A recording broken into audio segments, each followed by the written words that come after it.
Over the last 2 years, Dr. Reed and I, together, have chronicled one of the most intriguing extraterrestrial events ever witnessed firsthand in modern times. Excuse me. We first released this astounding information on Art Bell's radio talk show, heard by 25 million people the world over, resulting in overwhelming support of Jonathan's efforts. We are not here tonight in an attempt to persuade you of anything. That is not our goal. We are here with you tonight only to give you the opportunity to experience for yourself the personal and truly emotional journey of one man, Dr. Jonathan Reed. This man has the right to tell his story, and we all have a right to have an opportunity to hear it. If we don't, why are our men and women fighting for this country? Why are they dying? What are they dying for? We have a damn right to talk.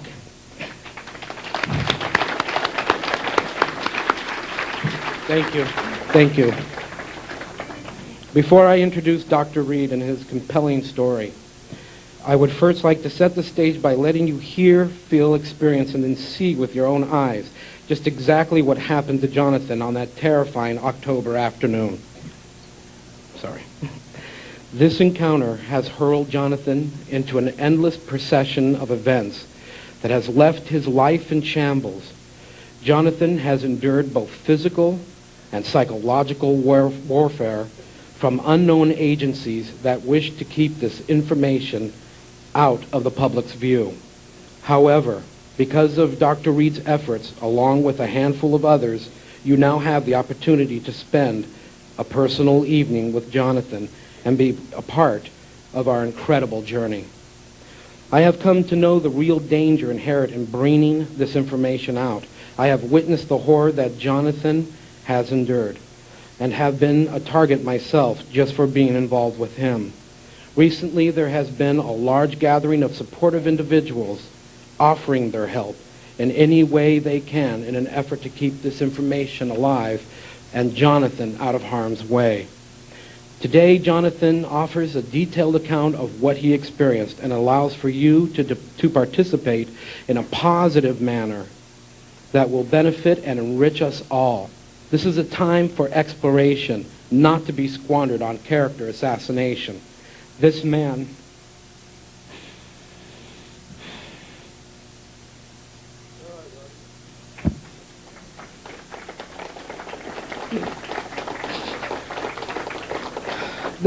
has been through enough. Give me a second.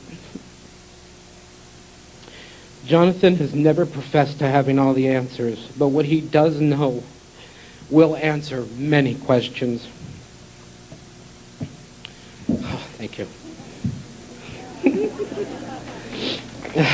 Thank you.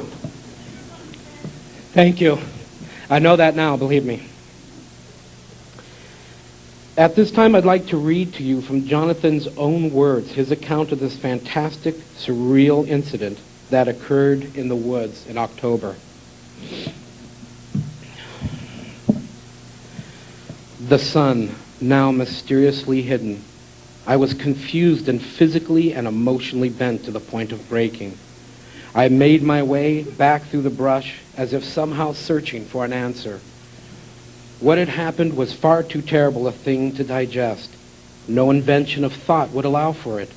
My mind seemed numb, overtaken with pain. Moving slowly, I waited for enough strength to return to deal with that which lay ahead. Maybe nothing would be there at all. However, this was only a desperate attempt to replace some order into a world now totally out of control. Again, I fell to the ground, dizzy, sick, and vomiting violently. Looking to my left, I found myself within inches of the dead creature. The spot had not changed. The body lay on the ground surrounded by a puddle of its own blood, oozing from the wound in its skull. How gruesome it looked, now emptied of life. For a long time, I just stared at it. I was frozen in place, as if waiting for someone to rescue me from somewhere in hell. But there was no one coming. God, what has happened? What is happening to me?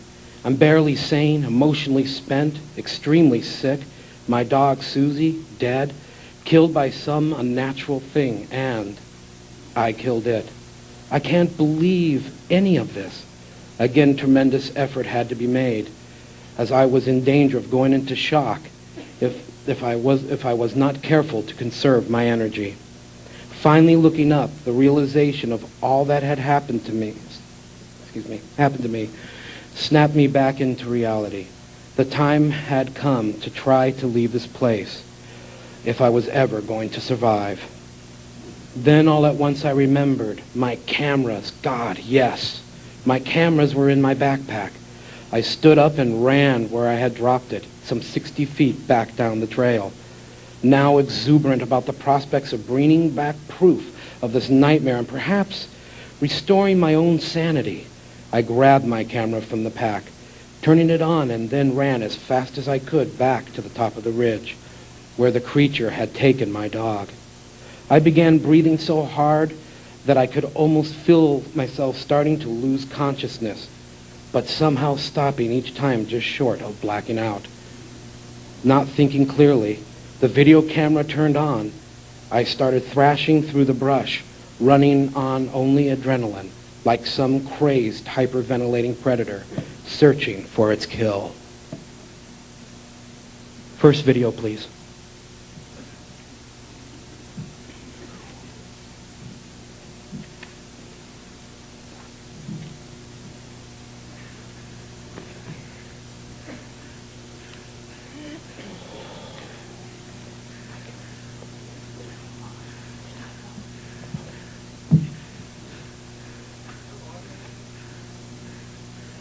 Yes.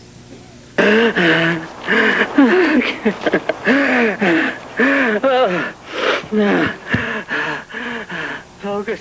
You don't have any visual? Can we start it again? Folks, this is the event where Jonathan goes back and gets his video camera and he turns it on as he runs back to the location where the being was last, after he'd hit it. What you're hearing, or what you just started to hear, was his breathing as he's running through the woods.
You see it?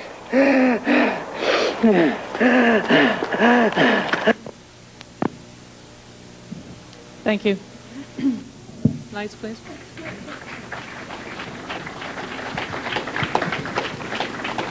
Ladies and gentlemen, how many of you would like to try breathing as hard as he was during those moments?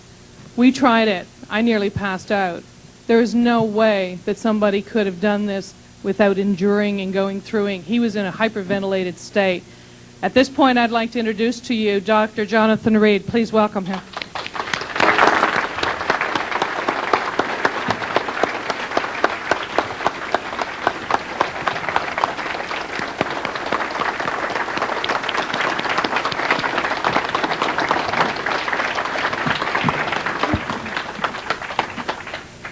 Thank you. Could you see it? If you couldn't then, you can now. Excuse me.